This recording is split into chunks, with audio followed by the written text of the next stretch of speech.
principles really quickly. We've been talking about a modern church, a model church for a modern world. In other words, that the church is a relevant entity. And so sometimes the world system is trying to persuade us that the church is not relevant. But the church is very relevant. The church has relevance beyond the world's capacity to understand. Yes. And so when you don't understand something, you immediately try to criticize it because you don't get it. Yes. If it doesn't fit into your box, you want to put a label on it or put something to it. Or you need to make it small so that you don't feel intimidated by it. And so I've noticed that in the world system right now, that there are a lot of things that happen in the world system that are designed to make the church look small.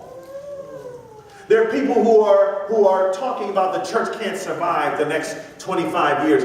Why would the church not be able to survive the next 25 years? You're trying to put an impression out there and put a thought into people's mind that there's a problem in the church, that the church is falling apart.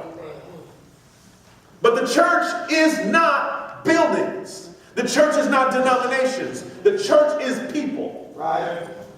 The church is the body of Christ. And so if we're talking about buildings, perhaps the church is in trouble. Amen. Perhaps the church needs an infrastructure overhaul. I don't know. But I know this. There are God's people everywhere. Amen. And somebody wants to say, it's the season for a remnant. This is not remnant season. Remnant is a small leftover little piece.